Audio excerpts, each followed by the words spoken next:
The courtroom was so quiet you could hear the ticking of the clock on the far wall. It was as if time itself had stopped, holding its breath. The pale fluorescent lights overhead buzzed faintly, casting a cold wash over the room.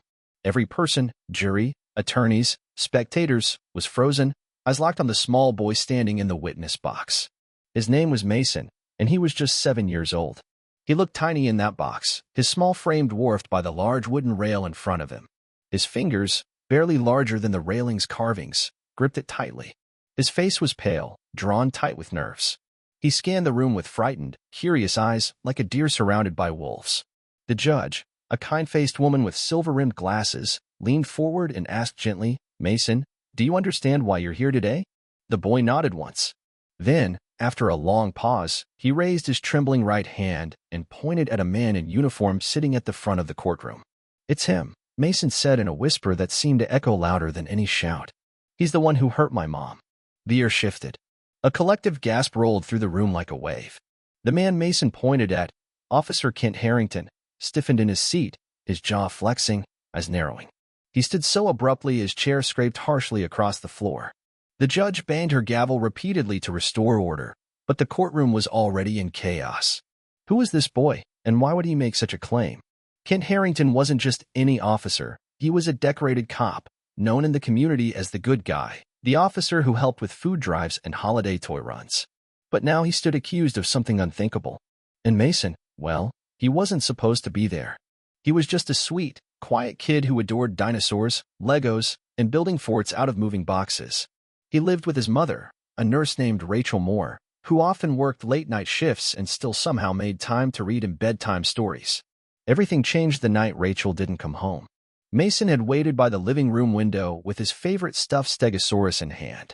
Rain tapped gently against the glass, the only sound in a house that had gone too quiet.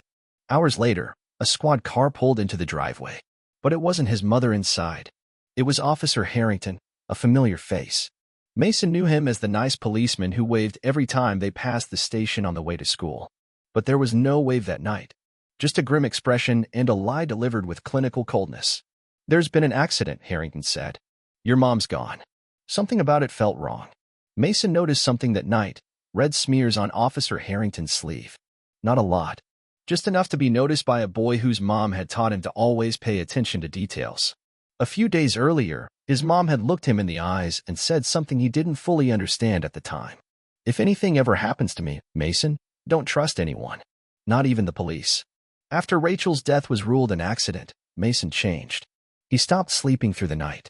At school, while other kids drew rainbows and robots, Mason began drawing dark scenes. One in particular drew attention, a figure in a police uniform standing over a woman lying on the ground. His teacher, Ms. Alvarez, gently asked about it. "That's Officer Harrington," Mason said in a whisper, eyes brimming with tears. "He made my mom go away." The school reported the drawing to the authorities, but it was dismissed as a child processing grief. Mason's grandmother, Denise Moore, wasn't so quick to write it off. She'd always been skeptical of the circumstances around Rachel's death. Denise hired an attorney named Carla Jennings, a battle-hardened civil rights lawyer with a fierce reputation. Carla reviewed every report, every medical note, and she believed Mason. She knew this case would draw backlash, but she also knew the law, and more importantly, she knew people. There were cracks in Officer Harrington's story. Big ones. At trial, the prosecution painted Mason as a confused child struggling to cope with trauma. Harrington's lawyers emphasized his spotless record and years of community service. But Carla had done her homework. She knew the truth was deeper than any uniform. And then Mason did something no one expected. From the front pocket of his little blue hoodie, he pulled out a crumpled piece of paper, a gas station receipt, folded nearly to shreds. "My mom gave this to me the day before she disappeared," Mason said softly. On the back of the receipt, scribbled in his mother's handwriting, was a license plate number. It belonged to Officer Harrington's personal vehicle. The courtroom erupted. Suddenly, this wasn't just a grieving child's fantasy. This was evidence, real, tangible evidence that Rachel Moore had feared for her life. The defense team pushed for the receipt to be admitted into the record. When it was, Carla took it further. She subpoenaed the gas station's security footage. It took time, but eventually it surfaced. And what it showed blew the case wide open. The night Rachel disappeared, Officer Harrington's vehicle pulled into the gas station around 11:03 p.m. Cameras showed Rachel and Harrington arguing near Pump 5. At one point, Harrington grabbed her arm. She pulled away, clearly frightened. Moments later, the footage cut out, but the timestamp on the receipt matched the moment before the cameras lost signal. Back in court, Harrington was called to the stand. He kept his tone calm, his expression level. "I didn't hurt your mom, son," he said directly to Mason. "Sometimes bad things just happen." For a brief moment, Mason looked uncertain. The courtroom held its breath. But then he remembered. The red on Harrington's sleeve. The note. His mother's final words. He stood again, his voice stronger now. "You hurt my mom. She told me not to trust you. And I'm not scared of you anymore." A hush fell over the room. The mask of calm slipped from Harrington's face. His voice broke. "She was going to ruin me," he admitted in a trembling tone. "She found out about the money, the drug money. I didn't mean for it to happen. We fought. She fell.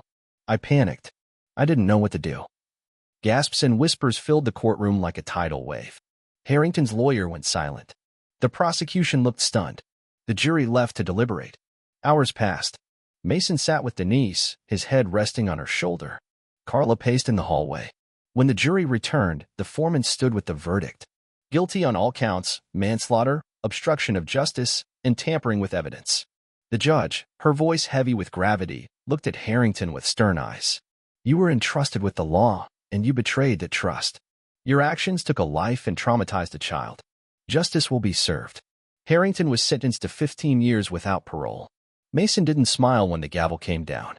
But he didn't cry either. He held his grandmother's hand and looked ahead. His mother was gone, but the truth had come to light. He had done the unthinkable, stood up to a system meant to protect him, and revealed the rot hidden beneath its surface. As they left the courthouse, Mason turned to Carla.